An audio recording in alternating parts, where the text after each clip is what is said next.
আসসালামু আলাইকুম সবাইকে ইনোভেটিভ সাজিদা ইউটিউব চ্যানেলের নতুন একটি ভিডিওতে স্বাগতম। আমি মোসাম্মদ সাজিদা, শিক্ষার্থী, চট্টগ্রাম বিশ্ববিদ্যালয়। আজকে আমরা জানব চট্টগ্রাম বিশ্ববিদ্যালয়ের প্রথম মেরিটে যারা সাবজেক্ট পেয়েছে তাদের কাগজপত্র কোথায় জমা দেবে এবং কি কি কাগজপত্র লাগবে, এবং দ্বিতীয় মেরিট কবে প্রকাশ করা হবে, এবং প্রথম মেরিটে যারা সাবজেক্ট পেয়েছে তারা যদি কাগজপত্র জমা না দেয় তাহলে কি হতে পারে। তাহলে আর কথা না বাড়িয়ে জেনে নেই।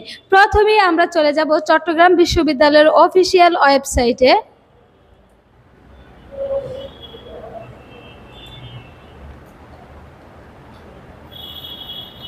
এখানে আমরা দেখতে পাচ্ছি চট্টগ্রাম বিশ্ববিদ্যালয়ের যে অফিসিয়াল ওয়েবসাইটটি রয়েছে সেখান থেকে আমরা এখানে চলে আসছি। অ্যাডমিশনের এখানে নোটিশ বোর্ড দেখতে পাচ্ছেন। প্রথমেই লেখা আছে এটা 5 তারিখে প্রকাশ করা 6 তারিখে প্রকাশ করা হয়েছে। চট্টগ্রাম বিশ্ববিদ্যালয়ের 2024-25 শিক্ষাবর্ষের স্নাতক সম্মান প্রথম বর্ষের বি ইউনিটের প্রথম তালিকা, কোটার আসন এবং প্রথম পর্যায়ের ভর্তি বিজ্ঞপ্তি প্রকাশিত হয়েছে। আবার এখানে দেখেন চট্টগ্রাম বিশ্ববিদ্যালয়ের প্রথম বর্ষের এ ইউনিটের প্রথম তালিকা, কোটার আসন এবং প্রথম পর্যায়ের ভর্তি বিজ্ঞপ্তি প্রকাশিত হয়েছে।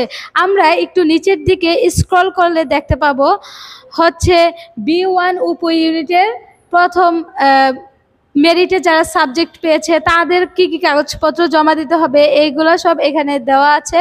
তারপরে B2 উপ ইউনিটের, তারপর এখানে প্রথম বর্ষের সি ইউনিটের প্রথম তালিকা, অর্থাৎ প্রথম মেরিটে সি ইউনিটে যারা সাবজেক্ট পেয়েছে তাদের কি ভর্তি বিজ্ঞপ্তি প্রকাশিত হয়েছে। তার মানে এখন আমাদের কি কি কাগজপত্র জমা দিতে হবে এবং কোন কোন ফ্যাকাল্টিতে এই কাগজপত্র জমা দিতে হবে, এগুলো কি ওইখান থেকেই জমা দেওয়া যাবে নাকি নিজে আসতে হবে? অবশ্যই তোমাকে কাগজপত্র জমা দিতে তোমার নিজে উপস্থিত আসতে হবে, এবং তুমি যদি এই কাগজপত্রগুলো জমা না দাও তাহলে তোমার সাবজেক্ট বাতিল বলে গণ্য করা হবে, এবং এই তারিখের পরে আর তুমি চট্টগ্রাম বিশ্ববিদ্যালয়ে ভর্তি হতে পারবে না। এবং আরেকটা কথা বলে ফেলি, এখন যারা ভর্তি হবে না এবং তাদের শূন্য আসন সাপেক্ষ কিন্তু দ্বিতীয় মেরিটটি প্রকাশ করা হবে। এখন আমরা ভিডিওর শেষে বলবো কত তারিখে আপনার দ্বিতীয় মেরিট প্রকাশ করা হবে। প্রথমেই আমরা চলে যাই এ ইউনিটের নোটিশে। দেখেন এখানে এ ইউনিট প্রথম বর্ষের এ ইউনিটের যারা ইঞ্জিনিয়ারিং ভর্তি পরীক্ষা দিয়েছে তাদের জন্য প্রথম পর্যায়ে কোথায় কি করতে হবে এবং কি কি কাগজপত্র জমা দিতে হবে আমরা একটু পড়ে দেখি। সংশ্লিষ্ট সকলের অবগতির জন্য জানানো যাচ্ছে যে এ ইউনিটের প্রথম বর্ষ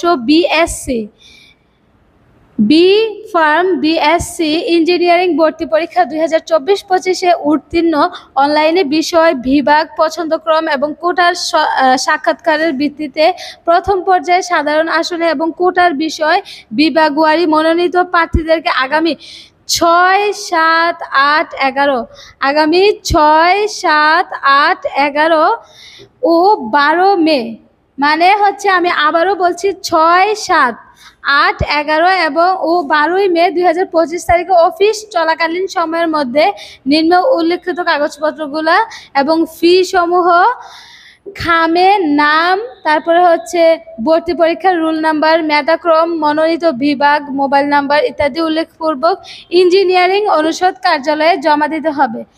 এখন তোমাকে জমা দেওয়ার কাজ এবং কি কি জমা দিবে সেগুলো এখানে বললো। এখন মাইগ্রেশন যদি কেউ অফ করতে চাও, যে প্রথম মেরিটেই তোমার পছন্দের সাবজেক্ট চলে আসছে, এখন তুমি মাইগ্রেশন অফ করতে চাচ্ছ, তাহলে মাইগ্রেশন কি অফলাইনে অফ করা যাবে নাকি মাইগ্রেশন কিভাবে অফ করতে হবে?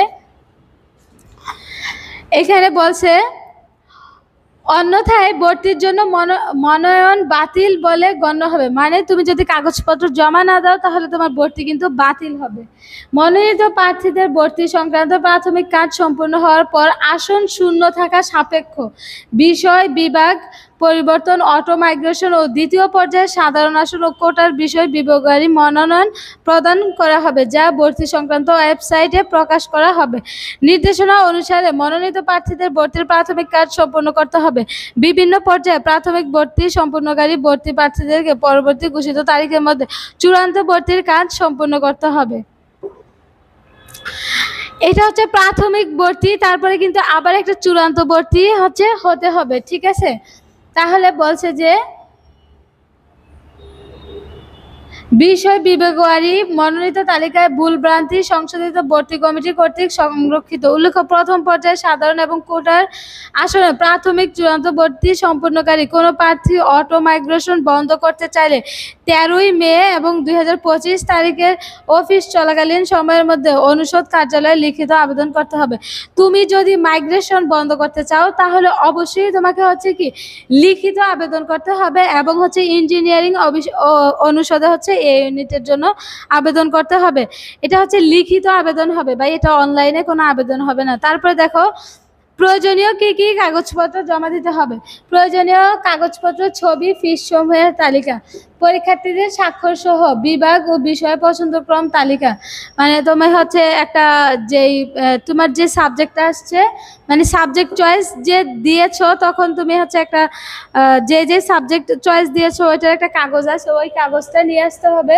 তারপর পরীক্ষার্থীদের স্বাক্ষর সহ ভর্তি পরীক্ষার প্রবেশপত্র 1 কপি, এসএসসি এর সনদ, রেজিস্ট্রেশন কার্ড অথবা রেজিস্ট্রেশন কার্ড মানে সার্টিফিকেট অথবা রেজিস্ট্রেশন কার্ডের মূল কপি নিয়ে আসতে হবে। এসএসসি পরীক্ষার মার্কশিটের মূল কপি নিয়ে আসতে হবে। তারপর এসএসসি এর সনদ অথবা রেজিস্ট্রেশন কার্ডের মূল কপি, এসএসসি পরীক্ষার মার্কশিট অথবা মূল কপি, সংশ্লিষ্ট কোটার সকল সনদসমূহের মূল কপি, সত্যায়িত পাসপোর্ট সাইজের ছবি 6 কপি নিয়ে আসতে হবে। আচ্ছা, এখন আসি সত্যায়িত ছবিটা কি। এটা তুমি ছবি নিয়ে আসবা, তুমি যে ডিপার্টমেন্টে ভর্তি হবা বা ওইখানে অনেক টিচার থাকে, তাদের কোনো একজন থেকে স্বাক্ষর করে নিলেও হবে, অথবা তোমার থেকে নিজে স্বাক্ষর করে নিলেও হবে। যদি বলে টিচারদের স্বাক্ষর, তাহলে টিচারদের থেকে স্বাক্ষর নিতে হবে। না হয় এরকম সত্যায়িত বললে নিজেই ছবির পিছনে নাম এবং তারিখটা লিখলেই হবে। তারপর কি অনুষদ উন্নয়ন ফি 500 টাকা আর শিক্ষা সহায়ক ফি 3000। এই মোট 3500 টাকা তোমার জমা দিতে হবে খামের সাথে। তারপরে আমরা আসি বি ইউনিটে। বি ইউনিটে সেম একই কথা বলছে।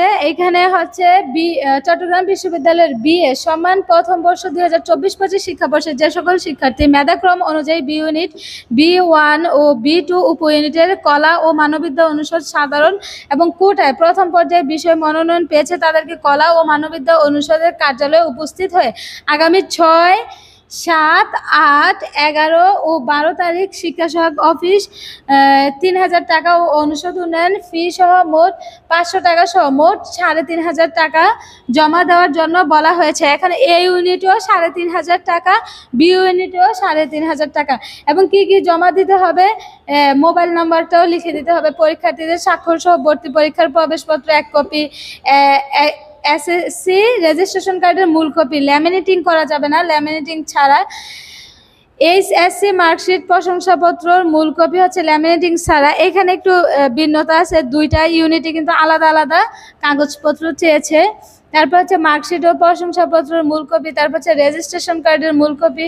এখানে সবগুলা ল্যামিনেটিং ছাড়া বলা হয়েছে, মানে ল্যামিনেটিং করা কাগজ কিন্তু ওরা কি নিবে না, জমা নিবে না। দেখেন, তারপরে কি সত্যায়িত ছবি, এখানে 2 কপি আর ওইখানে বলছে আরো বেশি। তারপরে এনআইডি জন্ম সনদের সত্যায়িত কপি, যদি এনআইডি অথবা জন্ম সনদ যেটাই থাকে সেটার কি সত্যায়িত কপি। এগুলো কোনো একটা ডিপার্টমেন্টের স্যার ম্যাম থেকে সত্যায়িত করে নিলেই হয়। সংশ্লিষ্ট কোটার মূল কাগজপত্র, যাদের কোটা আছে তারা কোটা সহ কি করবে, মানে কাগজপত্র, ওই কাগজপত্রগুলো নিয়ে আসবে। তারপরে এখানে সি ইউনিট আমরা দেখতে পাচ্ছি। সি ইউনিটের কি সি ইউনিট ব্যবসায় প্রশাসন অনুষদের আওতাধীন বিভাগ সমূহের এখানেও 6, 7, 8, 11, 12 তারিখ আর মোট 3500 টাকা দিতে হবে। এবং কি কি তারিখ এখানে আবার বলা আছে, স্বয়ংক্রিয় মাইগ্রেশন, অটো মাইগ্রেশন যদি স্টপ করতে চাইলে 6, 5, 2025 হতে 12/5/2025 তারিখের মধ্যে কোঅর্ডিনেট সি ইউনিটের বরাবর আবেদন করতে হবে। কি কি নিয়ে আসতে হবে? পরীক্ষার্থীর স্বাক্ষর সহ ডাউনলোডকৃত শিক্ষার্থীদের বিষয় পছন্দক্রম ফর্ম 1 কপি, পরীক্ষার্থীদের স্বাক্ষর সহ ডাউনলোডকৃত ভর্তি পরীক্ষার প্রবেশপত্র নিয়ে আসতে হবে, পরীক্ষার্থীদের ভর্তি পরীক্ষার ফলাফল বিবরণী 1 কপি নিয়ে আসতে হবে। মানে এইখানে কিন্তু সি ইউনিটে ফলাফল বিবরণীর কাগজটাও কিন্তু তোমাকে নিয়ে আসতে হবে, কিন্তু বি ইউনিট আর এ ইউনিটে কিন্তু এই কাগজের কথা বলে নাই। তারপরে হচ্ছে কি, এইচএসসির রেজিস্ট্রেশন কার্ডের মূল কপি, এইচএসসির মূল সনদ বা প্রশংসাপত্র, যদি কারো সনদ না থাকে তাহলে প্রশংসাপত্র নিয়ে আসতে পারবে, এইচএসসির মূল মার্কশিট, এসএসসির রেজিস্ট্রেশন কার্ডের মূল কপি, এসএসসির মূল সনদ, এসএসসির মূল মার্কশিট, কোটার সনদ মূল 1 কপি। মুক্তিযোদ্ধা কোটার ক্ষেত্রে কি কি নিয়ে আসতে হবে? মুক্তিযোদ্ধা কোটার ক্ষেত্রে MIS সম্মানী ভাতা প্রাপ্তির বই, গ্যাজেট, লাল মুক্তিবার্তা, ভারতীয় তালিকা ইত্যাদি সব। মানে এখানে হচ্ছে অনেক বেশি হচ্ছে কি সব কিছু বলে দিয়েছে কি কি নিয়ে আসতে হবে। এবং এইখানে যদি তুমি কোনো একটা কাগজও না নিয়ে আসো তাহলেও কিন্তু তোমাকে অনেক হয়রানির শিকার হতে হবে। এইগুলা বাসা থেকে অবশ্যই রেডি করে তারপরে নিয়ে আসবা, ঠিক আছে? তারপরে এখানে আমরা দেখি ডি ইউনিট। ডি ইউনিটে হচ্ছে কোথায় কাগজপত্র জমা দিতে হবে? ডি ইউনিটে হচ্ছে কি সামাজিক বিজ্ঞান অনুষদে কাগজপত্র জমা দিতে হবে, এবং তারপরে হচ্ছে 3500 টাকা দিতে হবে। আর হচ্ছে প্রথম পর্যায়ের বিভাগ মনোনয়ন প্রাপ্তিদের 32 সংক্রান্ত প্রাথমিক কাজ সম্পূর্ণ হওয়ার পর আসন শূন্য হওয়া সাপেক্ষ পর্যায়ক্রমে দ্বিতীয় পর্যায়ের বিভাগ মনোনয়ন প্রাপ্তদের তালিকা প্রকাশ করা হবে।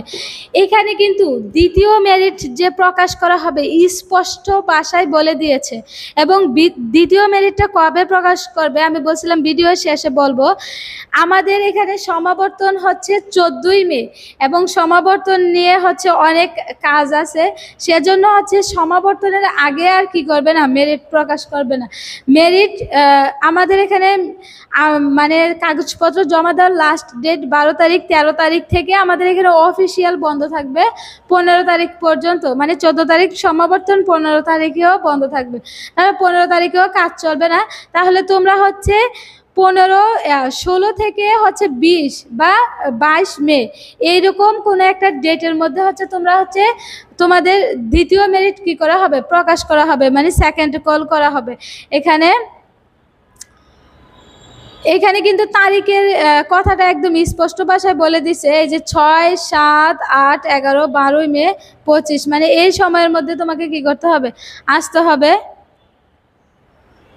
এবং এই যে এটা হচ্ছে ফার্স্ট কল, এটা হচ্ছে কি ফার্স্ট কল, এবং তোমাকে সেকেন্ড কল করা হবে, যেটাকে আমরা দ্বিতীয় মেরিট বলে থাকি। তাহলে আজকের মতো ভিডিওটি এই পর্যন্তই। যদি ভালো লাগে তাহলে ইনোভেটিভ সাজিদা চ্যানেলটি হচ্ছে সাবস্ক্রাইব করবা, লাইক করবা, এবং কোনো কিছু জানতে চাইলে আমাকে কমেন্ট করে জানাতে পারো। আর ভিডিওটি হচ্ছে যা তোমাদের বন্ধুদের মধ্যে শেয়ার করে দিবে। আজকের মতো এই পর্যন্তই। ভালো থাকবে, সুস্থ থাকবে, দেখা হবে পরবর্তী কোনো ভিডিওতে।